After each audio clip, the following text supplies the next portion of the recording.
Clover Cheese is for those who love life, where everything falls into place and melts away our cares. Clover, for the love of cheese. Made with love by Clover. It's a Youth Day Tuesday over here in the Afternoon Express kitchen, and to celebrate Youth Day, we've got a tasty triple-cooked Hasselback potato recipe.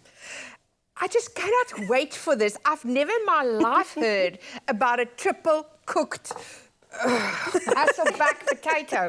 I look at it and I'm salivating. I'm completely... And I'm going to take one home tonight. Please do. Please do. Thank you. Thank you.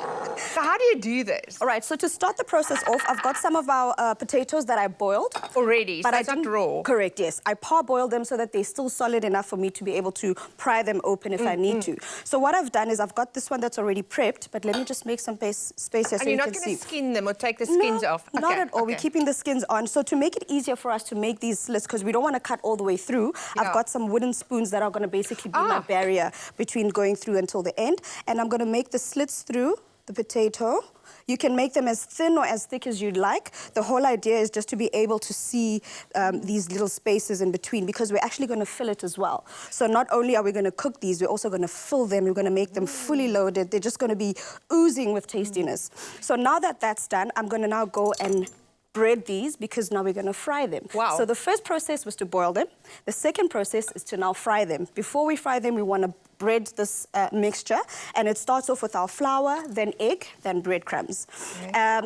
Let me get this process started here. So I go in, and I like, because of the fact that they're so tight, I like to go in with my fingers and actually just fill them where I can. This is one process. If we talk about a labour of love, this is definitely... This is definitely labour. What I love about Hasselbacks is like they've got those crispy edges. It's like chips, like I'm eating crispy chips. Correct. But then inside is that lovely, fluffy potato. Correct. Huh? And now to top that, we're making it even tastier by crumbing them, making them even more crunchy on the outside. So once I've put my flour through, I go in with my egg, and then I'm going to go in with my breadcrumbs. And you try as much as you can to get the egg mixture into the center, into the middle of these parts that we've got here. And then we go into our breadcrumbs. If it falls apart, guys, like we mentioned, it is a labor of love. It's okay. It's all going to mush together in the tummy anyway. And then I'm going to use my tongs, because I don't want to get my, I don't want to burn my fingers, to put these into our oil that I've already made. I've preheated. And as a trick that Anel once showed us, I'm going to use a wooden spoon to make sure I test. Oh, yes. Yeah, that's definitely working. I'm actually going to turn it down a bit. And then I'm going to go in there with my potato and get it frying. I'm mesmerised that you're frying a whole potato. It's like next level gourmet loveliness. I was actually talking to a colleague of ours who was telling me that the reason he's gotten tired of potatoes is because he eats them one way. It's either it's baked potato, it's either it's mash, or it's roasted. And I'm like, well, here's a new recipe. Try it out. Like everything in one. While you're doing that, I'm doing butternut Hasselback. But I'm going for the sweet version. Oh, really? So all you do, look how beautiful this is. Tooms, it looks like a guitar. It strings, does. Eh? And this is like the sweet one. So I've just some sugar, butter, cinnamon. I'm going to melt it, throw it over in the oven for an hour. And that's it. Perfect. Yes. And it's such a quick recipe. Such a quick recipe, yeah. And the lovely thing about it is that butternut itself is naturally sweet. So you're basically just increasing that sweetness by adding the sugar, but you wouldn't necessarily have to, right? You can do sugar. No, you have to. This is my recipe. You have to have sugar or honey or syrup, really. No compromise on that one. Don't go and try and compromise now on this thing. All right, anyone that would like to get your hands on this recipe, please go onto our website and make sure you get your hands on this one, because this is one tasty recipe. I'm going to go in with my second one. And I'm just going to keep an eye on this one, because I want to how long do you fry it? Not too long. Because it's already cooked. Correct. So the whole idea is just to get it nice and crispy on the outside, because you want it nice and golden brown. You don't want it overcooked. Look at that. This is what you want. And then because this one that I've made over here, I'm not going to put it back into that bowl. I'm just going to try and pry it open with my fingers here. And then we're going to put the filling in. So let me show you what goes into this. I just told you now that we're going to fill it. Let me show you what goes into it. We've got some sun-dried tomatoes. Love sun-dried We've got some basil, and then we're going to top it off with some cheese. But to increase that flavour and to make it even more delicious, because we don't play in the Afternoon Express kitchen, I'm going to brush it all off with the tasty garlic butter. Woo! So we've got the garlic, we've got the basil, we've got the sun-dried tomatoes. I mean, talk about levels. That is like an Italian spud, you know? Like an Exactly. Italian deep-fried spud Hasselback. We are taking you around the world Yeah. in 90 minutes. Well, actually, it's not even 60 minutes. Well, we're taking you around the world either way. So I'm going to mix my butter and garlic together. This is going to be the first step before I go in with the rest of the ingredients here.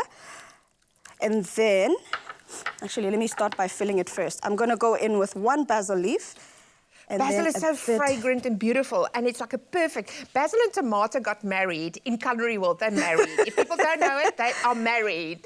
They belong together, you know. Oh, you think? Like chalk and cheese, and like the two of us. I agree with exactly. Like the two of us, we you're the belong basil together. to my sun-dried tomato. Oh, yeah, you're the basil to my sun-dried tomato. All right, Like so it's divine. these gaps of mine here are quite tight, but I'm making sure not to go all the way through to the end because we want to make sure that we keep it as a Hasselback and not as a mashed potato. Yeah. And then, now that this is done, I'm going to top it all off with a bit of cheese. And to make it easier so that the cheese doesn't fall off, I like to take the cheese and then clump it up in my hand like this to make it a bit... Oh, so, yeah, so that it does, is like cheddar, correct. something like so that. we're using our Clover cheeses today, and I'm using 2 different cheeses. I'm using the Tasses and I'm using the cheddar. Yes. So this is basically that flavor bomb that we need for our Because the Hasselback potatoes The cheddar today. is a bit stronger than It is. the Tasses.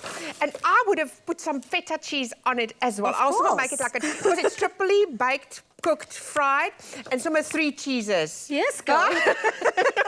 And then once they're cooked, we've got the Hasselbacks that are cooked and Can I deep have fried. one? Bring one here. Can and I have one, baked please? Please bring one here. And delicious and tasty and monate de trois for days. Oh, yummy.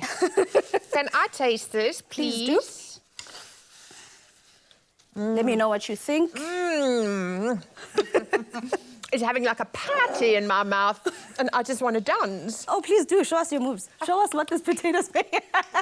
This is what it's Guys, doing please to me. get dancing. Please get dancing. Get the recipe. You do not want to miss out on this fun. And please do join us tomorrow because we've got another delicious recipe in the Afternoon Express kitchen. What's your sauce? Oh yeah, I've been meaning to ask, what's the sauce on your butternut? Oh, no. This is like sugar, butter, and cinnamon. I've put it on my butternut. This goes into the oven for an hour. So the sugar doesn't melt. You don't dissolve the It sugar. melts on top of it. It goes like... And it's going to become like caramelly and sweet and sticky. You're going to love it. Oh, my word. Yeah. All right, so I give you a potato, you give me a butternut. Yeah. We even, right? Yeah. All right, Palisa, are you ready for supper, gal? Yes. Clover Cheese is for those who love life, where everything falls into place and melts away our cares. Clover, for the love of cheese. Made with love by Clover.